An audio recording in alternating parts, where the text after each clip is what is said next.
In 1911, the US government finally brought down the most powerful monopoly on Earth. The Supreme Court ordered Standard Oil to be dismantled, securing what looked like the ultimate victory over a ruthless corporate empire. But the math of the breakup defied the logic of the law. The court shattered the company into 34 pieces, yet the moment those pieces hit the market, their combined value doubled. The dismantling of his empire made Rockefeller $900 million richer in a single day. Rockefeller built his fortune on a scale that luck alone cannot explain. He was not a wildcatter chasing oil strikes.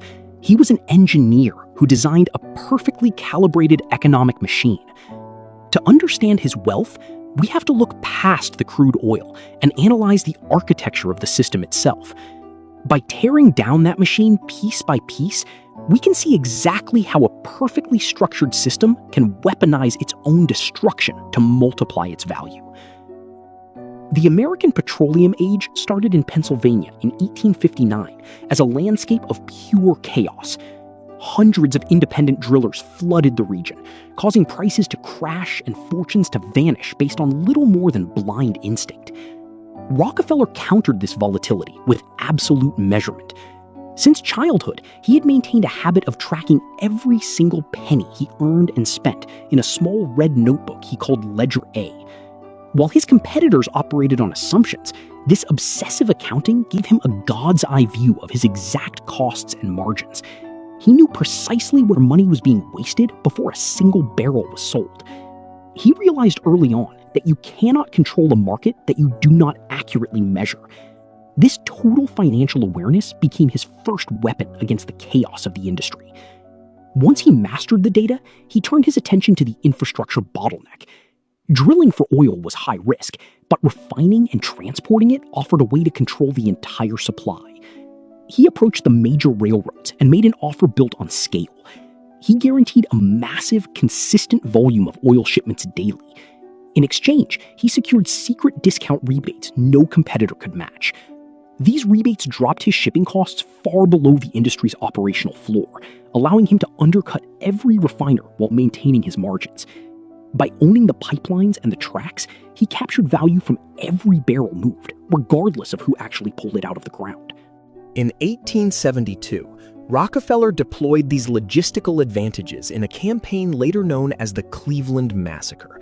He approached his local rivals one by one and simply opened his ledgers.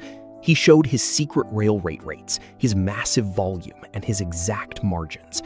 The demonstration was a mathematical ultimatum. He proved he could price his kerosene below their cost of production indefinitely, turning the competition into a simple, unsolvable arithmetic problem. Confronted with the impossibility of the numbers, 22 out of 26 competitors realized that surrender was the only rational choice. They sold their companies to him within 90 days. When a system is engineered correctly, you don't have to fight your rivals. You simply make the math so lopsided that they choose to join you. This relentless efficiency eventually invited scrutiny. Investigative journalism by Ida Tarbell exposed the inner workings of the system, fueling the public outcry that led to the government's antitrust suit. The Supreme Court's 1911 ruling shattered Standard Oil into 34 distinct independent companies. But the breakup failed to hurt Rockefeller. Because he had built the foundational infrastructure for the entire industry, those 34 pieces immediately functioned as highly profitable regional monopolies. Standard Oil was now so deeply integrated into the American economy that dismantling it only created individual pieces worth more than the original whole. The output of this machine was staggering. Rockefeller ultimately deployed over $500 million to build institutions like the University of Chicago and the Rockefeller Institute for Medical Research. He applied the same logistical precision to disease eradication as he did to oil refining. He treated every dollar as a unit of energy that had to be measured and deployed to remain useful. Even as he funded global health initiatives, he maintained a strict micro-habit. He carried a pocket full of shiny new dimes, handing one to nearly everyone he met, from workers to children.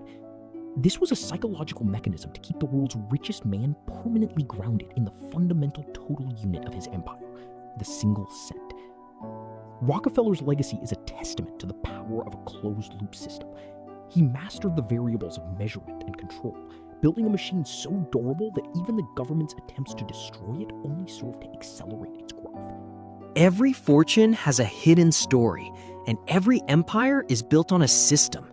At Money Chronicle, we go beyond the headlines to uncover the strategies, decisions, and turning points that shaped the world's greatest businesses, investors, and entrepreneurs.